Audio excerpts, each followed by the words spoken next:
Morning students, आज हम paper 405 का यूनिट 1 स्टार्ट करेंगे, classical mechanics. Our first article is Mechanics of a System of Particle. Consider a system of n particles. Let Fx be the external force acting on the system. एक n particles की system consider करो और उस system पे Fx करके external force act करेगा.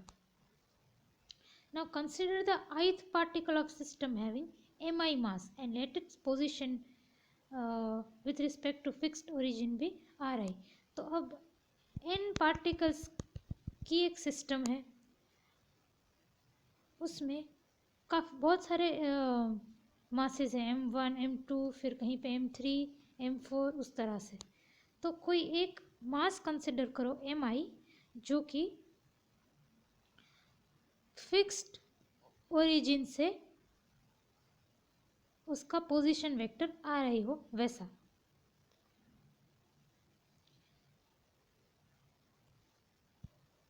This particle will be acted upon by forces Fi by forces Fi external and internal forces Fi internal due to interaction between the particles. तो अब इस मास mi पे कौन से फोर्सेस लगेंगे? तो एक तो एक्सटर्नल फोर्स जिसे मैं एफ आई एक्स कहूँगी. ith पार्टिकल पे फोर्स है इसलिए मैं यहाँ पे एफ आई लिख रही हूँ एफ एक्स के साथ. And F I internal force क्यों? अब मैंने वो बताया कि n नंबर ऑफ पार्टिकल्स है सिस्टम में, तो सारे पार्टिकल्स एक दूसरे से भी इंटरेक्ट करेंगे. तो एक्सटर्नल फोर्स के साथ साथ इंटरनल फोर्स भी होगा. Why? Due to interaction between the particles. सारे पार्टिकल्स एक दूसरे के साथ इंटरेक्ट करेंगे जिससे internal force F I int बनेगा. Total mass of the system is given by summation from I is equal to 1 to n M I. अब सारे पार्टिकल का सम कर दो, m1 m2 m3 m4 up to जितने भी पार्टिकल है सबका सम करो तो आपका टोटल मास आएगा. तो यहाँ पे वो लिखा है. Centre of mass of the system can be defined at a point whose position vector is given by. अब आपको सेंटर ऑफ मास इस तरह से डिफाइन किया जाता है. Capital R is equal to sigma M I R I divided by this is the summation of this is the symbol of summation जिसको capital sigma भी कहते हैं. You know that. So sigma M I R I divided by sigma M I. Now sigma M I is nothing but total mass capital M, तो 1 by capital M sigma M I R I. Let F I J be the internal force acting on the ith particle as the result of interaction with the jth particle. मतलब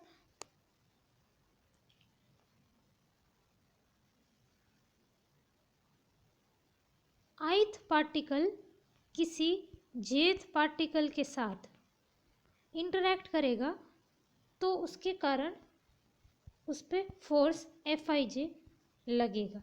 ठीक है. अब ये जो ith particle है वो सिर्फ jth particle के साथ इंटरैक्ट नहीं कर रहा, सारे के सारे n पार्टिकल्स के साथ कर रहा है. तो मैं क्या करूँगी, इसको समेशन लगा दूंगी. F I J internal int का समेशन, और समेशन कहाँ से होगा? Summation over J when I not equal to J. So ये यही चीज़ है. टोटल फोर्स कितना होगा? Total force acting on the ith particle F summation F I J int. Okay. So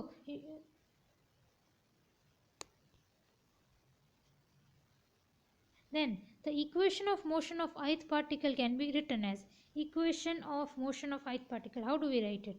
Now ith particle की बात करो तो you know f is equal to dp by dt. So f is equal to p dot. So ith particle की बात करो तो P I dot is equal to F अब F के फोर्स किसकी वजह से लग रहा है? दो फोर्सेस हैं, एक तो external force F I X और internal force F I int. तो F I X plus F I int, और एफ आई इंट की जगह पे ये सब्सटीट्यूट कर दिया।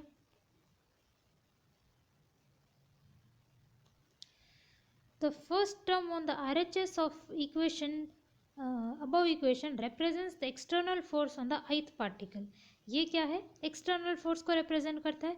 while the second term is the vector sum of all internal forces due to interaction with remaining n-1 particles with the ith particle. जैसे कि मैंने बताया कि ये पार्टिकल जो है mi पार्टिकल किसी jth पार्टिकल से इंटरैक्ट करे तो कुछ इंटरनल फोर्स बनेगा F I J int particle I और पार्टिकल जे के बीच इंटरैक्शन के कारण जो इंटरनल फोर्स उत्पन्न हो रहा है उसे हम एफ आई जे इंट कहेंगे। अब एम आई वाला जो पार्टिकल है वो सिर्फ जे के साथ तो इंटरैक्ट करेगा नहीं, बाकी सारे पार्टिकल के साथ इंटरैक्ट करेगा। तो हमने यहाँ पे उन सब का हमें सम लेना पड़ेगा, तभी टोटल फोर्स ऑन आई आएगा। मतलब फोर्स सिर्फ जेथ पार्टिकल के कारण नहीं है, सारे पार्टिकल्स, एम आई का इंटरेक्शन एम टू के साथ, एम आई का इंटरेक्शन एम वन के साथ, एम आई का इंटरेक्शन एम थ्री के साथ, सारे के सारे फोर्सेस होंगे जो एम आई पे लगेंगे। तो मैंने क्या किया? समेशन लगा दिया। So your F I that is force on ith particle will be given like this। जो आपका सेकेंड ये वाला सेकेंड टर्म है वो in this summation we'll take F I I int is equal to 0, that is force of self interaction is 0। मतलब हम पूरा सम कर रहे हैं, उसमें एफ आई आई को 0 कंसिडर कर रहे हैं, विच मीन्स दैट इस मास का, इस पार्टिकल ith पार्टिकल का खुद पे फोर्स तो कुछ नहीं होगा, तो उसे हम 0 कंसिडर कर रहे हैं। देखो यहाँ पे I not equal to J लिखा है मैंने। Now according to Newton's third law of motion F I J int is equal to minus F J I int. मतलब क्या कि कोई एक जेथ पार्टिकल है, ठीक है। अब एम आई जो है ith पार्टिकल जे पे कितना फोर्स लगाएगा? एफ आई जे। और Newton's third law of motion क्या कहती है? Every motion has an equal and opposite, sorry every action has an equal and opposite reaction. तो अगर एम आई एम जे पे एफ आई जे फोर्स लगा रहा है तो जो एम जे पार्टिकल है वो एम आई पे कितना फोर्स लगाएगा? माइनस एफ जे आई। एम जे पे एम आई जितना फोर्स लगा रहा है वो अगर एफ आई जे है तो according to Newton's third law of motion M J भी कुछ फोर्स लगाएगा एम आई पे, और वो कैसा होगा? इस फोर्स से उल्टा। तो F I J is equal to minus F J I. तो यही लिखा है F I J int is equal to minus F J I int. That is the mutual interaction forces between the ith and jth particle are equal and opposite। ये तो हमें पता है।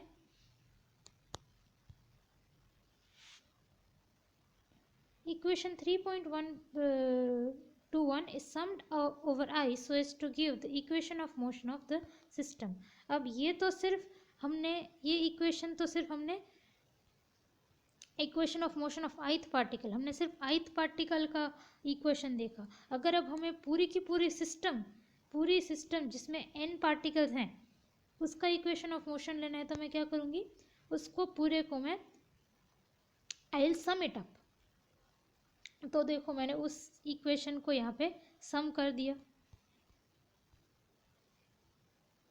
ये सेम इक्वेशन है, बस पूरे को यहाँ पे मैंने समेशन लगा दिया। Now P I dot sigma P I dot that is equal to sigma m I vi dot, क्योंकि P is equal to mv. Now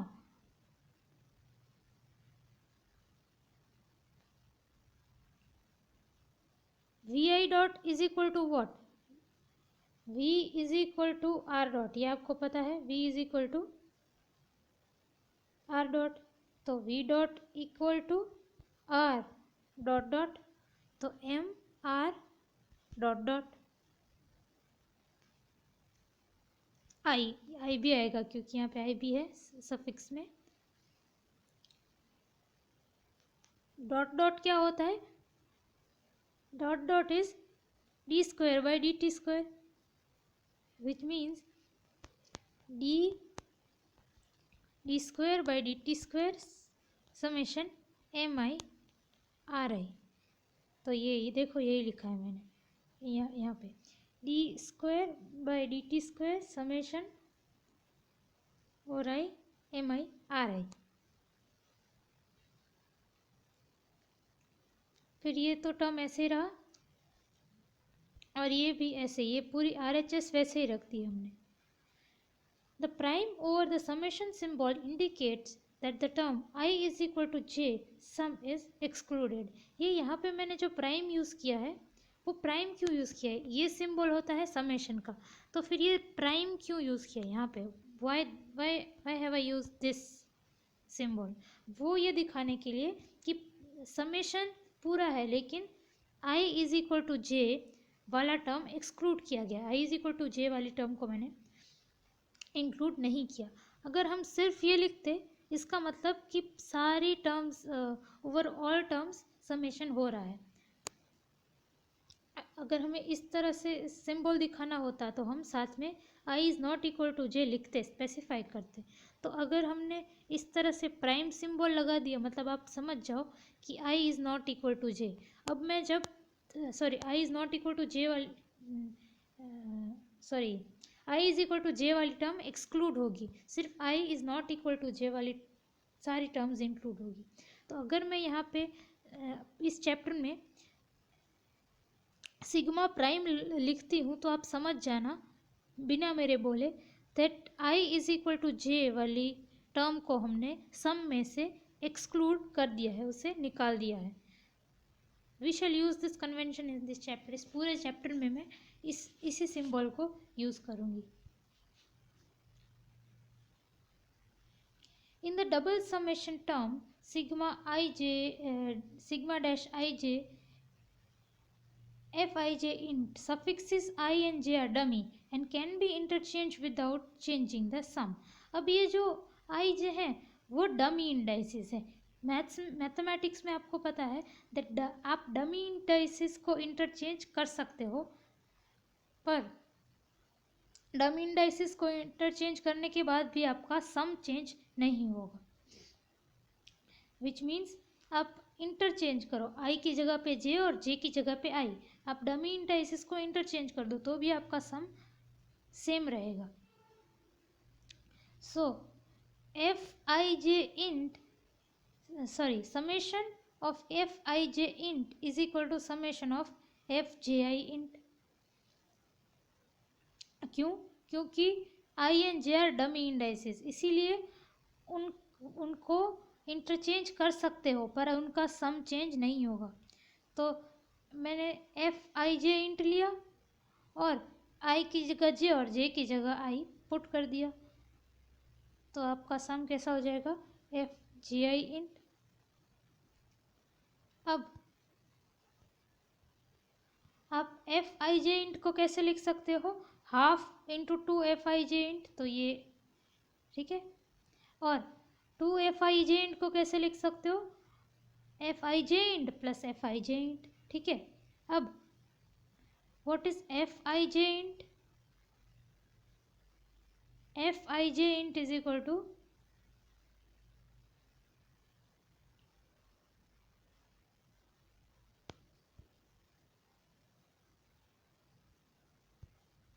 okay, so Fij int is equal to what? Fij int is equal to Fji int. तो इसकी जगह पे यहाँ पे F J I int put कर दो, तो ये वाली इक्वेशन ये जो है वो कैसी बन जाएगी, कुछ ऐसी बनेगी। अब इस इक्वेशन पे ध्यान दो आप, F I J int is equal to minus F J I int, तो F I J int plus F J I int क्या होगा, ज़ीरो। इस इक्वेशन में से ये हमें इस वाली इक्वेशन में से मिला, F I J int plus F J I int is equal to zero, तो F I J int is equal to F J I int will be equal to zero, तो ये पूरी टर्म क्या हो जाएगी, ज़ीरो।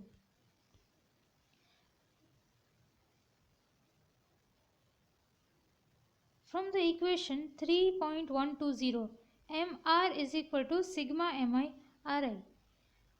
अब equation 3.120 पे आ जाओ। 3.120 में m को इस तरफ ले जाओ, तो capital M r will be equal to sigma mi ri, लिख दिया हमने। अब दोनों साइड आप डबल डिफ्रेंशिएट करो, मतलब एम आर डबल डॉट और sigma M I R I का डबल डॉट।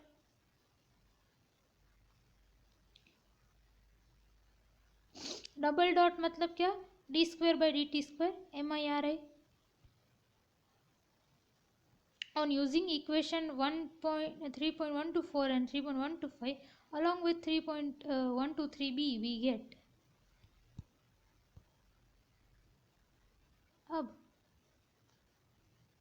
ये D square by D T square M I summation M I R I क्या है, एम आर डबल डॉट, तो यहाँ पे आप इसकी जगह पे एम आर डबल डॉट लगा दो, और इसकी वैल्यू कितनी आई हमने कैलकुलेट की, ज़ीरो। यहाँ पे देखो ज़ीरो आई, तो बचा क्या, सिर्फ इतना, M R double dot is equal to summation F I external. अब समेशन एफ आई एक्सटर्नल क्या है, summation F I external is equal to F external, which means M R double dot is equal to F external. C M I double dot is equal to F external, देखो यहाँ पे लिखा है summation of fi external is f external, that is the total force acting on the system of particles. The total linear momentum of the system is given by, linear momentum कैसे मिलेगा हमें,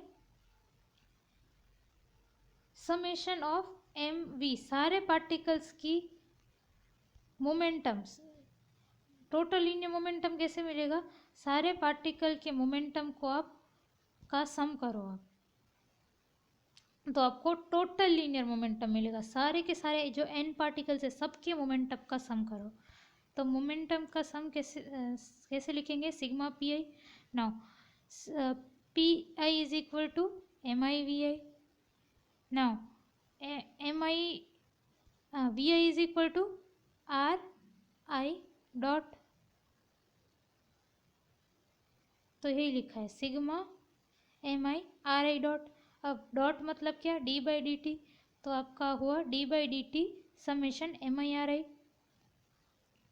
और summation M I R I is equal to, देखो summation M I R I is equal to M R, तो इसकी जगह पे मैंने एम आर पुट कर दिया।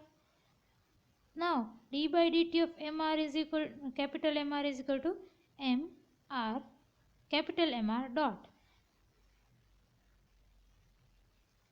then the equation 3.126 becomes, अब देखो f external is equal to m r double dot और p external is equal to m r dot, तो अब आप p, ये इक्वेशन कैसी है, ये इक्वेशन है p is equal to m r dot. अब इस इक्वेशन को कहाँ मैं डॉट करूँ, p dot is equal to m r dot dot, मतलब अब एम आर डॉट डॉट क्या है, it is F external, F external which means P dot is equal to F external. P dot is equal to F external.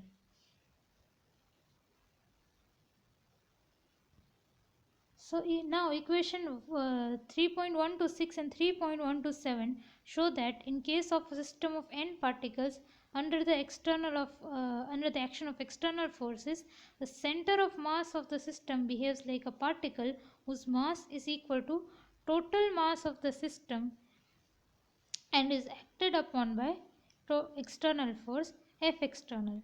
तो in equation से, इन दोनों equation से आपको क्या पता चलता है दैट अगर आपके पास एक सिस्टम हो जिसमें n अलग अलग पार्टिकल्स हैं,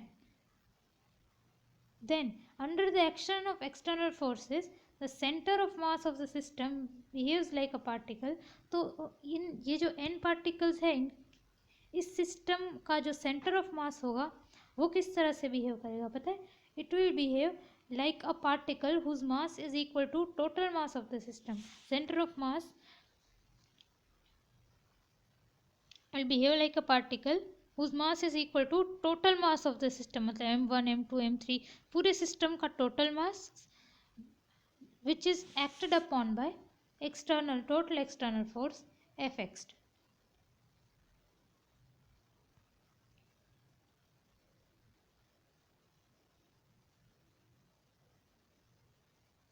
If the total external force acting on the system is 0, then total linear momentum of the system is conserved. मतलब कि अगर आप एक्सटर्नल फोर्स अप्लाई ही नहीं करोगे, विच मीन्स अगर एफ एक्स ज़ीरो है तो एफ एक्स अगर ज़ीरो है तो पी डॉट भी ज़ीरो होगा. अगर पी डॉट ज़ीरो है मतलब क्या? पी कांस्टेंट होगा, which means linear momentum will be conserved. Angular momentum of the system. The total angular momentum of the system about any point will be equal to vector sum of the angular moment of individual particles. अब जो हमारी n particles की system है,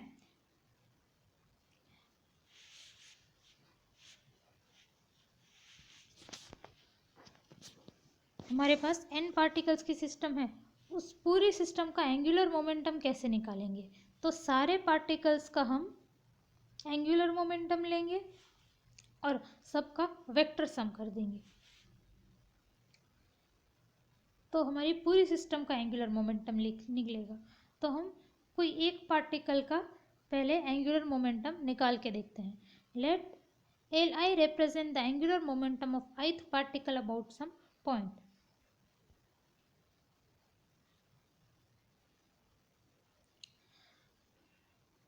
एक आप ith particle लो, उसका angular momentum हमें calculate करना है. Now you know that angular momentum is equal to R cross P, और ith पार्टिकल की बात कर रहे तो R I cross P I, तो L I is equal to R I cross P I. That is the angular momentum of the ith particle.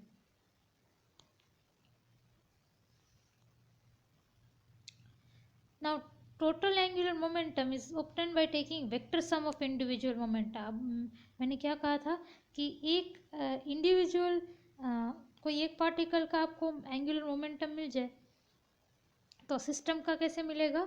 ये सब का सम करके. So total angular momentum of the system L is equal to summation of L I, मतलब सारे particles का के angular momentum का vector sum. Total angular momentum vector sum of all individual particles. तो capital L is equal to sigma L I. अब ये L I की जगह पे आप ये R I cross P I put कर दो. So let capital N be the total torque acting on the system. अब what is the relation between torque and angular momentum? Now you know that torque is equal to dl by dt. So ये हमने लिखा dl by dt. अब L हमें क्या मिला? Summation R I cross P I. तो हमने यहाँ पे L की जगह summation R I cross P I substitute किया. अब R I cross P I का डिफ्रेंशिएशन कैसे होगा? you know that ये चीज़ हमने फर्स्ट सेमेस्टर में देखी थी. D by D T of A cross B is equal to D A by D T cross B plus A cross D B by D T. मतलब पहले एक का differentiation, फिर दूसरी टर्म में बी का डिफ्रेंसिएशन. तो इसी तरह से इसमें अगर आप देखने जाओ तो पहले आर का differentiation R I cross P I और दूसरे टर्म में पी आई का differentiation, that is R I cross P I. But summation of R I dot cross P I is equal to, अब पी आई को हम कैसे लिख सकते हैं? P I is equal to M V, P I is equal to M V I, M I V I.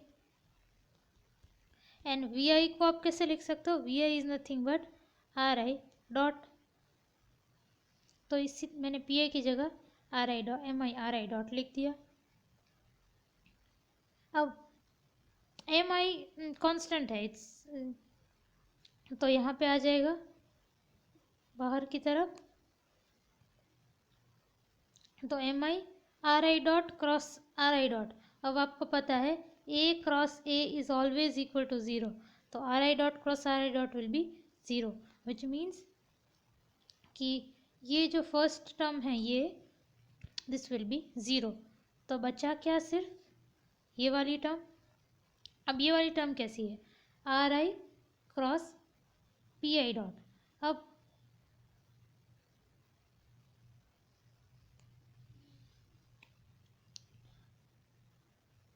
P I dot को हम कैसे लिख सकते हैं? P I dot is equal to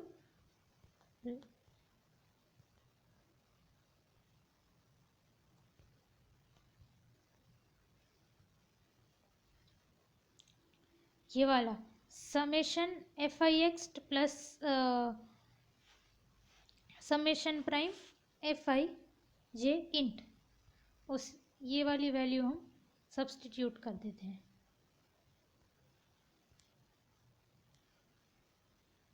यहाँ पे ठीक है.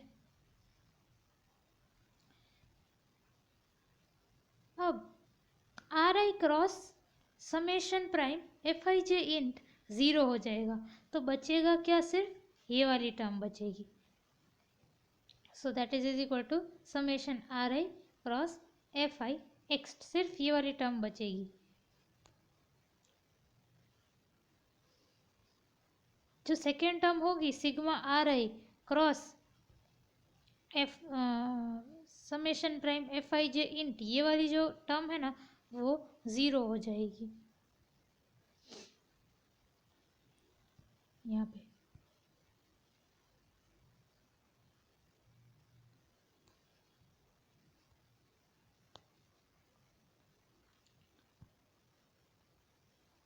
सो एन इज इक्वल टू, ये ज़ीरो हो गई, बचा क्या? सिर्फ इतना. And this R summation R I cross sorry उल्टा बोला मैंने, ये टर्म ज़ीरो होगी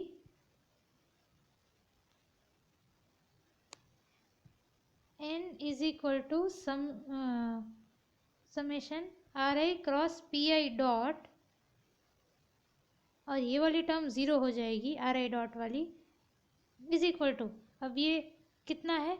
summation R I cross P I dot, that is your are I cross F I x.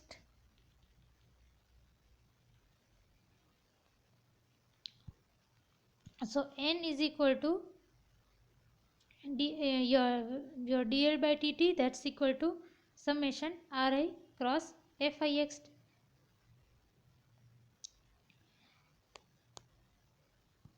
Now r cross f क्या देता है आपको? टॉर्क, किसी एक पार्टिकल पे टॉर्क देता है r cross f. So this is equal to sigma f. This equation shows that total torque on a system is equal to vector sum of all torques acting on individual particles. इससे हमें क्या पता चलता है कि अगर हमारे पास एक सिस्टम है जिसमें बहुत सारे पार्टिकल्स हैं, तो आपको उस पूरी सिस्टम पे टोटल टॉर्क कैसे मिलेगा? सारे पार्टिकल्स के टॉर्क का आप सम कर दो तो आपको टोटल टॉर्क मिल जाएगा। n is equal to sigma N I. Now if n is equal to 0, अगर टॉर्क 0 है, इफ टॉर्क इज 0, तो dl/dt will be also equal to 0. dl/dt is equal to 0 माने L is constant, which means अगर if torque is no applied, if there is no external torque on the system, then angular momentum L remains constant. That is, if the total external torque acting on the system is 0, then the total angular momentum of the system is conserved. ये है law of conservation of angular momentum. This is called the law of conservation of angular momentum. Now we prove that the angular momentum of the system about a fixed point is equal to the sum of angular momentum of total mass concentrated at the center of the mass about that point and angular momentum of system about its center of mass. अब हम next theory में क्या prove करेंगे? That angular momentum of the system L is equal to the sum of, किसका sum है? Sum of angular momentum of total mass concentrated at the centre of mass. मतलब centre of मास में जो total mass है उसका angular momentum, मतलब R cross P, capital R cross P. Capital R क्या है? सेंटर ऑफ मास का की पोजीशन, और P क्या है? सेंटर ऑफ मास का momentum. Sum of angular momentum of total mass concentrated at centre of mass about that point and angular momentum of system about it centre of mass. तो centre of मास के around मेरे particle का angular momentum. तो ये हमें ये prove करना है, ये स्टेटमेंट की मैथमेटिकल फॉर्म कुछ ऐसी है.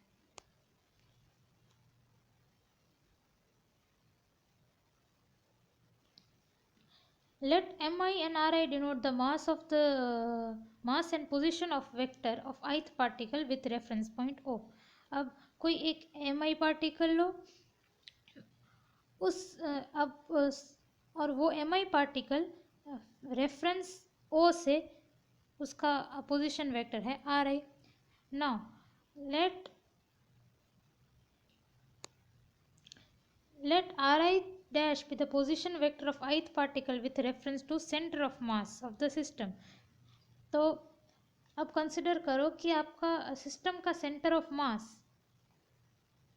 है ओरिजिन से आपके फिक्स्ड पॉइंट से कैपिटल R पोजीशन वेक्टर पे, और आपका ith पार्टिकल आपके सेंटर ऑफ मास से उसकी रिलेटिव पोजीशन है ri dash. Then ri is equal to R plus capital ri dash. तो आप इस ट्राइंगल से पता लगा सकते हो कि R plus ri dash is equal to ri. ठीक है. अब इसको आप इसका टाइम डेरिवेटिव करो तो ri dot is equal to capital R dot plus ri dash dot. अब R डॉट मतलब velocity, so vi is equal to capital V plus vi dash. Now the total angular momentum is given by total angular momentum L is equal to sigma Li, मतलब कि sigma ri cross pi, यही लिखा है यहाँ पे sigma ri cross pi. अब ri की value यहाँ पे लिखी है, ये तो ये ri की वैल्यू ये लिख दी.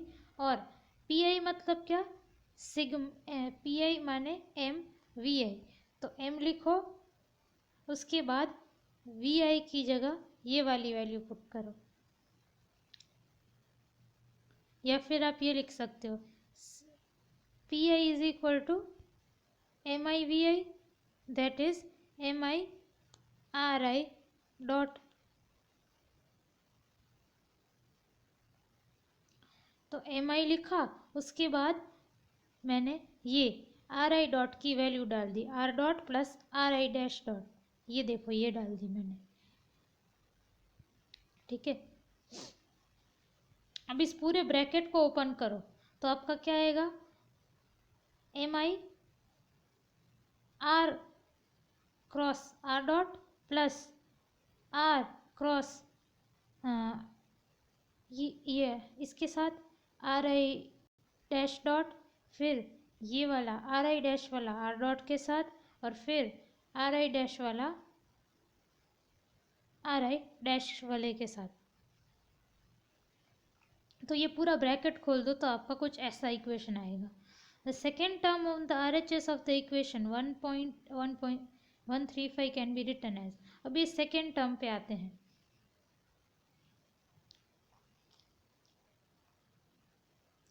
Summation R cross M I R I dash.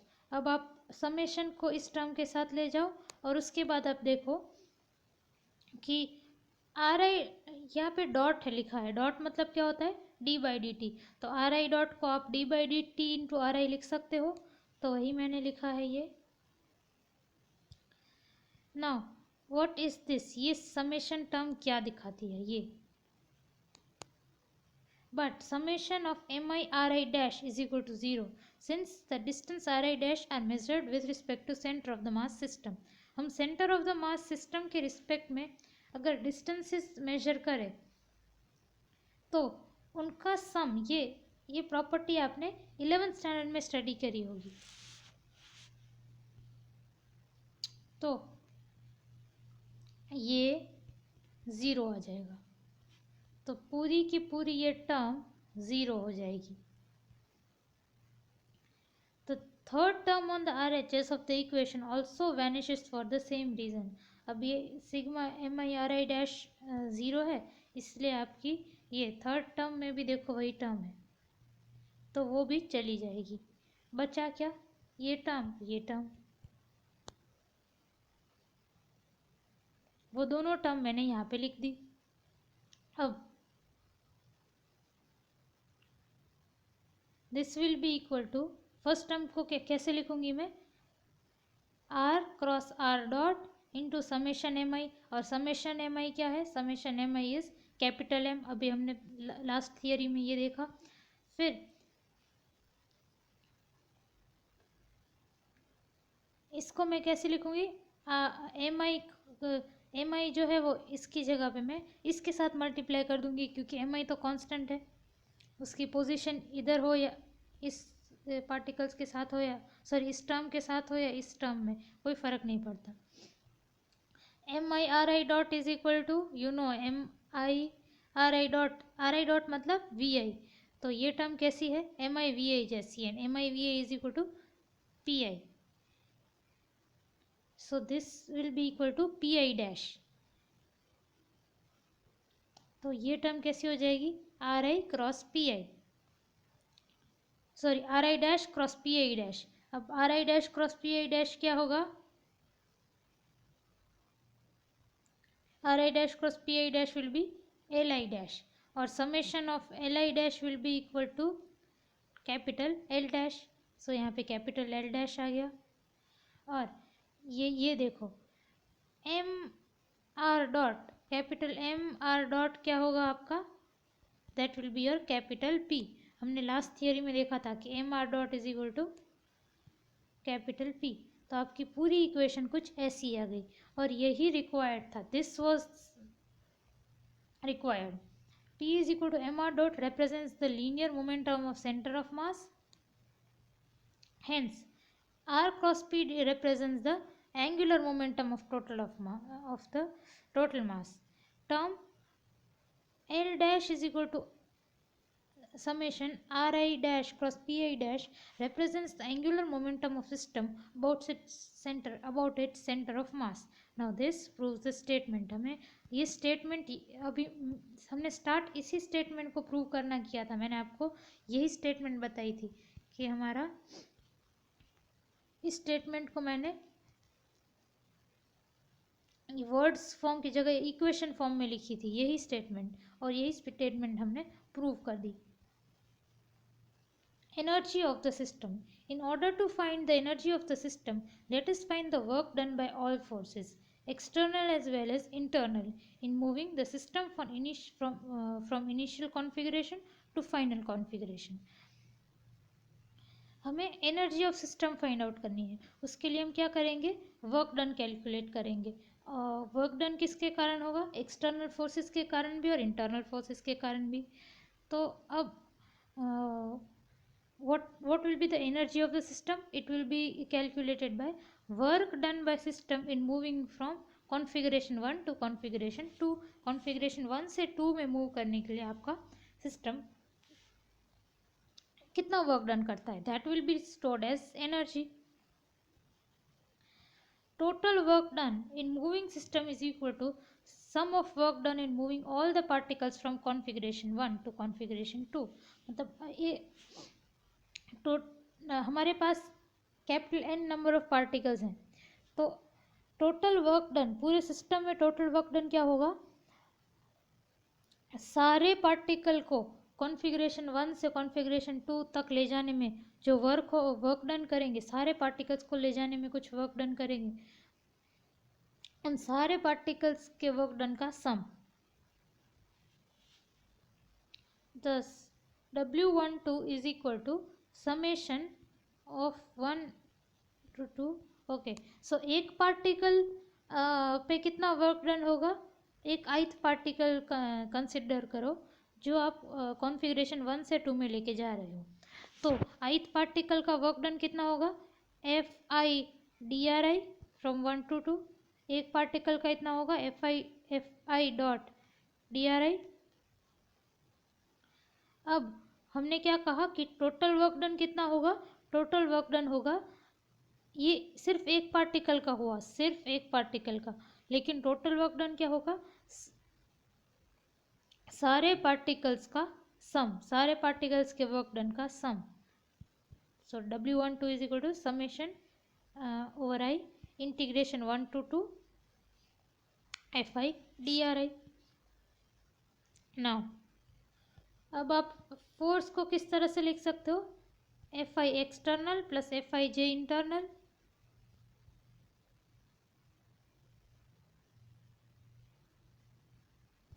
ये हमने यहाँ पे लिखा है.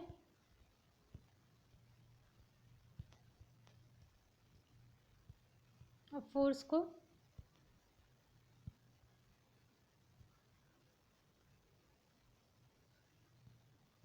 Fi external plus Fij internal इस तरह से लिख सकते हो.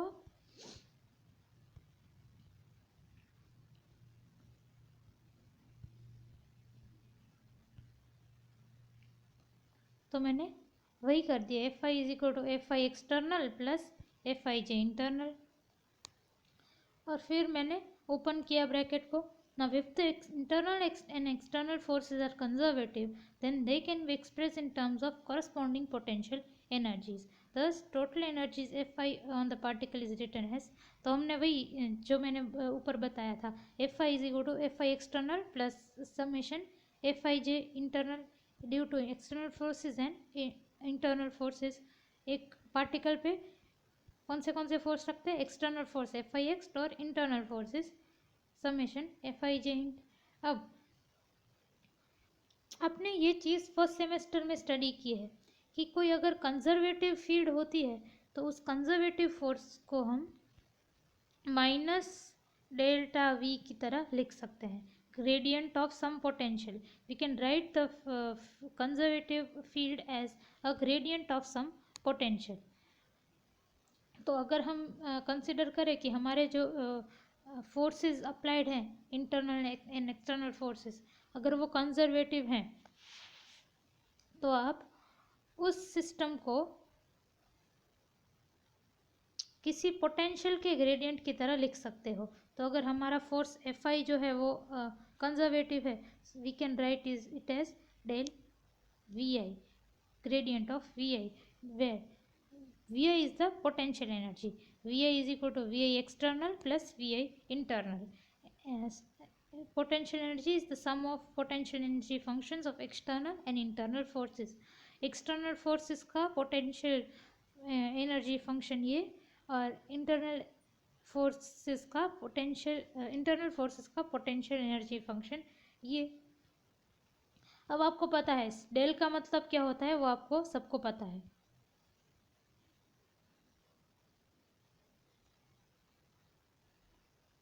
जैसे कि मैंने आपको कहा एफ आई एक्सटर्नल को हम minus del I V I external, और एफ आई जे इंटरनल को हम minus del I J V I J internal इस तरह से लिख सकते हैं।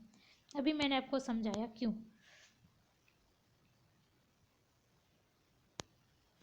Now the potential energy of ith particle arising due to internal forces is given as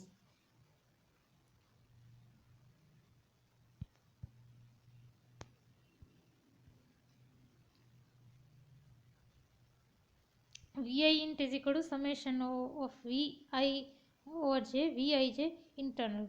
मतलब अब एक मेरा जो ith पार्टिकल है उसके ऊपर सारे पार्टिकल के कारण, jth particle m1 m2 m3 ये सारे पार्टिकल्स के कारण कुछ पोटेंशियल होगा। तो उन सारों का मैं सम करूँगी, सारे पार्टिकल्स पोटेंशियल्स का मैं सम करूँगी, तब मुझे जाके आई पे जो टोटल पोटेंशियल होगा वो मिलेगा। Hence the total potential energy due to internal forces V int is equal to sigma Vi int is equal to sigma ij Vij int, where I is less than j. We have to take sigma as we have to take Vii int is equal to 0 to have Fii int is equal to 0. अब हमने consider किया है that self interaction zero है, which means Fii zero है, तो Vii भी zero होना पड़ेगा उसके लिए। अगर Fii ज़ीरो है तो Vii भी ज़ीरो होना पड़ेगा।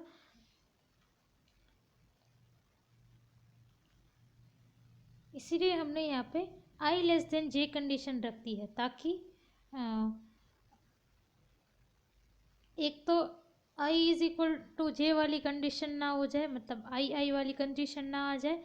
और दूसरा क्या हो जाएगा, अगर I और J में I लेस देन J नहीं रखोगे तो क्या हो जाएगा पता है, कि V12 सब जब समेशन होगा तब वही चीज़ दो बार काउंट हो जाएगी। फॉर एग्जांपल ऐसे V12 plus V13 plus V14 उस तरह से आप काउंट करोगे, और वापस जब सेकेंड पार्टिकल पे आओगे तो V21 प्लस V22 इस तरह से आओगे, तो आपको देखो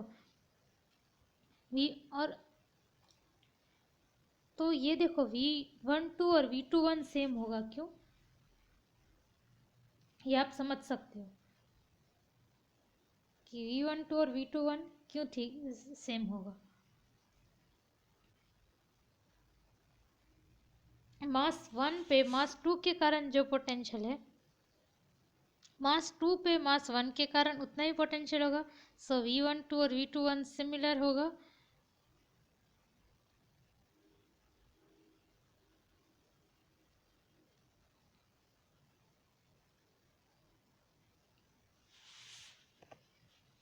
तो ये टर्म दो बार काउंट हो जाएगी। इसके लिए हम क्या करते हैं, I is less than J की कंडीशन पुट कर देते हैं। Condition I is less than J is necessary because otherwise each term will be taken twice in summing over I and J. Potential energy Vij depends upon relative position of the particles. Then by Newton's third law we have Fij is equal to minus del Ij Vij int। अब आपको पता है, अब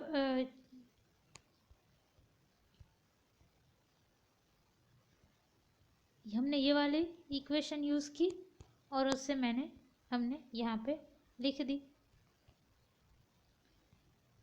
now F I J int is equal to minus F J I int होगा। F I J int is equal to minus F J I int. So this equation will be equal to minus F J I int. अब minus F J I int मतलब क्या, this minus है और इस term को आप कैसे लिख सकते हो, माइनस एफ जे आई को कैसे लिख सकते हो, एफ जे आई इंट को minus del J I V J I int. So minus minus plus हो जाएगा तो आपकी टर्म कुछ ऐसी दिखेगी। अब इस टर्म में क्या करो आप कि अब आपको पता है that del I J is equal to minus del J I, ये भी मैथमेटिकली आपको पता है। तो इसमें डेल जे आई की जगह पे minus del J I put कर दो तो आपकी कुछ ऐसी टर्म हो जाएगी, विच मीन्स कि ये दोनों देखो इक्वल हैं। अब इन दोनों को इक्वेट करोगे आप तो आपको पता चलेगा that V I J int is equal to V J I int. देखो V I J int is equal to V I J int, hence V int is equal to half summation of V I J int. मतलब हम क्या करेंगे कि अब हमें क्या पता चला, V I J int is equal to V J I int. मतलब अगर V12 है इंटरनल में एंड V21 है इंटरनल में तो दोनों सेम होंगे। मैंने ऊपर I लेस देन जे की कंडीशन हमने I लेस देन जे क्यों रखा है, उस कंडीशन में के लिए मैंने आपको समझाया था कि V12 और V21 सेम हो जाएगा, विच मीन्स कि जब हम समेशन करेंगे V12 V13 उस तरह से V21 V22 इस तरह से सबका सम करेंगे तब V12 और V21 दोनों सेम होगा। तो समेशन में वो एक ही पोटेंशियल दो बार यूज़ हो रहा है, इसीलिए हमने क्या किया कि आई लेस देन जे वाली रिस्ट्रिक्शन रख दी थी। तो अभी यहाँ पे हमने उसको प्रूव किया कि एक्चुअली में ऐसा है, V I J int is equal to V J I int. The work done by external forces is given है बाय। अब एक्सटर्नल फोर्सेस के कारण what is the work done, work done due to external forces is ये, this is the work done due to external forces. अब इसको मैं लिख देती हूँ,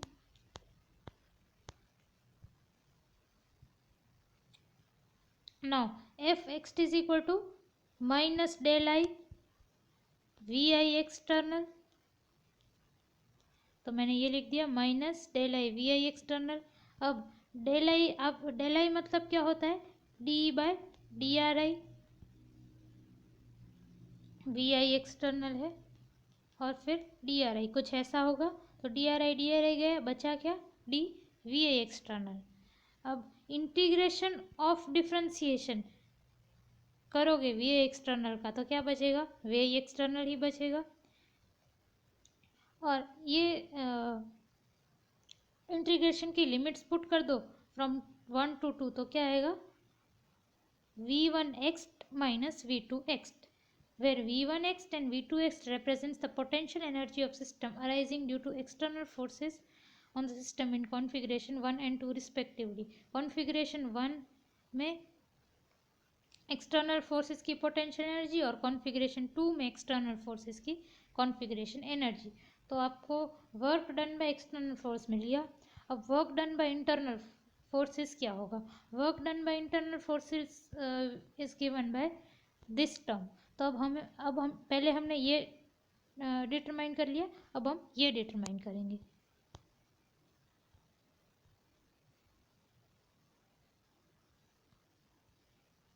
ये डिटरमाइन करते हैं। अब हम सबसे पहले हम summation over sigma prime I J F I J in D R आई को हम किस तरह से लिख सकते हैं वो देखते हैं। तो आपको पता है दैट आई और जे डमी इंडाइसिस हैं और उनको उनकी जगह को हम इंटरचेंज कर दे तो कोई फ़र्क नहीं पड़ेगा। तो ये जो है sigma F I J int, उसकी जगह में sigma dash J I sigma dash F ji I int लिख सकती हूँ। जे और आई की पोजीशन इंटरचेंज कर दी। ये हमने लास्ट थियरी में किया है। अब आपको पता है that Newton's third law of motion से F ji I is equal to minus F I जे।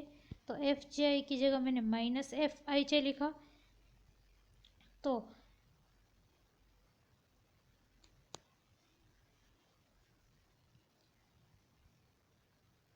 अब इस इक्वेशन पे ध्यान दो आप।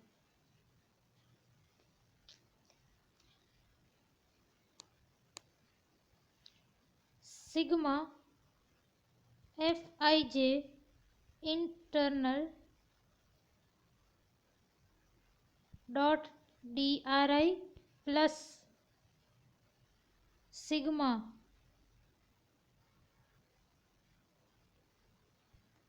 F I J internal of D R J will be equal to 0। इसको अब मैं इसको इस तरफ ले जाऊंगी, इस टर्म को इक्वल टू के इस तरफ, तो प्लस आ जाएगा। That will be sigma F I J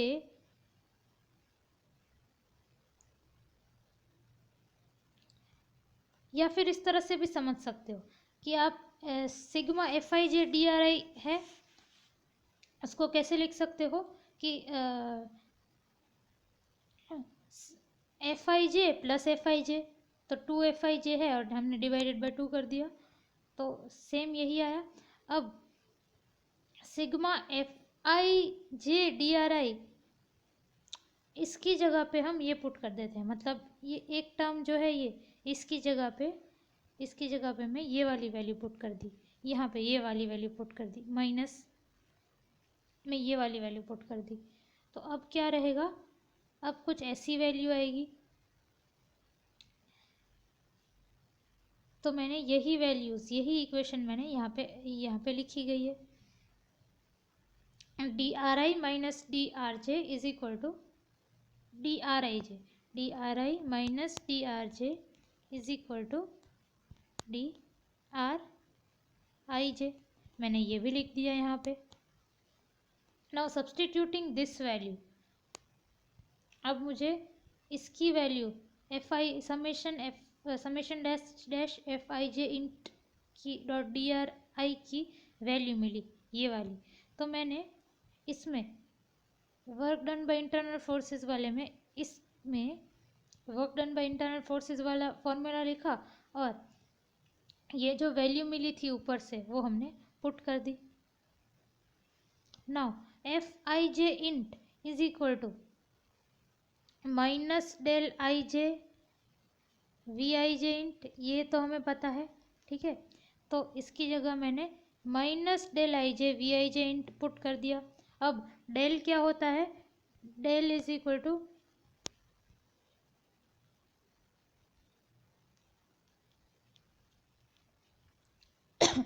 D R I J cancel, बचेगा क्या, डी वी आई जे, तो डी वी आई जे बचा। अब इंटीग्रेशन ऑफ डिफरेंशिएशन करोगे तो क्या बचेगा, सिर्फ वी आई जे बचेगा। और फिर लिमिट्स पुट कर दो from 1 to 2, so minus V int from 1 to 2, that is V1 int minus V2 int. So total potential energy of the system will be V external plus V internal। अब V external की value क्या है, summation over V external, और आपकी V internal की value कुछ ऐसी है। ये सब हमने पहले देखा हुआ है आगे की थियरी में। In terms of potential energy of the system work done is,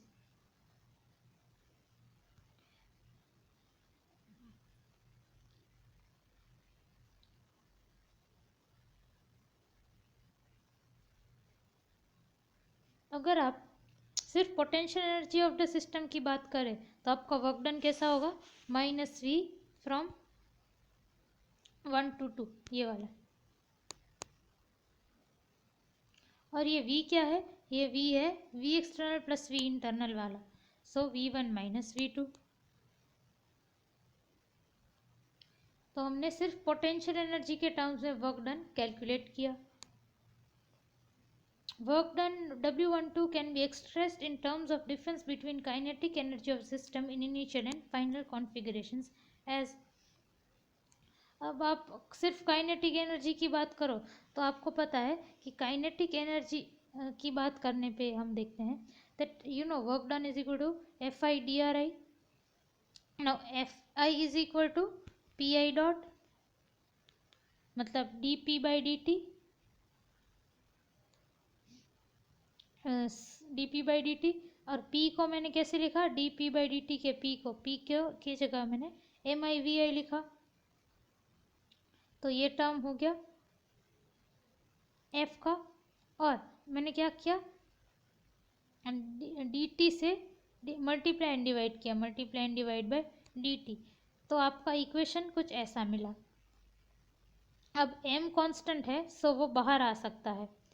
फिर तो बचा क्या, D V I by D T, D V I by D T. और ये D R by D T क्या होता है, वी आई। तो आपकी इक्वेशन कुछ ऐसी हुई। उसके बाद ये डी टी कैंसिल करो तो बचेगा क्या, V I dot D V I. अब आप देखो हाफ एम वी स्क्वायर का अगर आप डिफ्रेंसिएशन करोगे तो आपको कुछ ऐसा मिलेगा, इसीलिए मैंने इसकी जगह पे हाफ एम वी स्क्वायर का डिफ्रेंसिएशन पुट कर दिया। Now what is half mv square? That is nothing but your kinetic energy Ti। तो इसकी जगह मैंने Ti पुट किया, Ti from 1 to 2 that is T2 minus T1। अब वर्क डन क्या है, V1 माइनस V2 और वर्क डन क्या है T2 माइनस T1। इन दोनों को इक्वेट करो, V1 minus V2 is equal to T2 minus T1। that will give you T1 plus V1 is equal to T2 plus V2। ऐसी equation आएगी। अब T1 plus V1 kinetic energy plus potential energy is equal to total energy. तो T1 plus V1 is equal to E1, T2 plus V2 is equal to E2। E1 is equal to E2 which means that total energy of the system is conserved। This is true only when all the forces, internal and external, are derivable from the potential energy functions that do not depend explicitly on time। अब ये कब possible है पता है, ये energy is conserved ये कब possible है, जब forces can be written as minus del V. हमने फोर्स को माइनस डेल वी फॉर्म में कंसिडर किया तब जाके ये वैल्यू आई। इसका मतलब कि ये टोटल एनर्जी सिस्टम की तभी कंजर्व है अगर फोर्स को हम पोटेंशियल एनर्जी के इस फॉर्म में लिख सकते हैं। So system in which all the forces acting on it are derivable from potential energy functions is called conservative system. तो ऐसी सिस्टम जिसमें सारे फोर्सेस जो है उसके ऊपर लगते सारे फोर्सेस वो हम पोटेंशियल एनर्जी फंक्शन से डिराइव कर सकते हैं, इन्हें हम कंजर्वेटिव सिस्टम कहते हैं। In a conservative system, potential energy Vij depends entirely on the separation between ith and jth particle। Conservative system में क्या होता है कि पोटेंशियल एनर्जी Vij वो एंटायरली पूरी की पूरी सिर्फ i और j पार्टिकल i और पार्टिकल j के बीच कितना सेपरेशन है उस पर ही डिपेंड करती है पोटेंशियल एनर्जी आपकी, वो होती है conservative system. A system in which distance between any two particles remains constant is a rigid body। rigid body क्या होती है, अगर आप कोई भी दो पार्टिकल लो और उन दोनों पार्टिकल के बीच का की डिस्टेंस हमेशा कांस्टेंट रहे आपके सिस्टम में तो उस बॉडी को आप रिजिड बॉडी कहोगे। Kinetic energy of the system.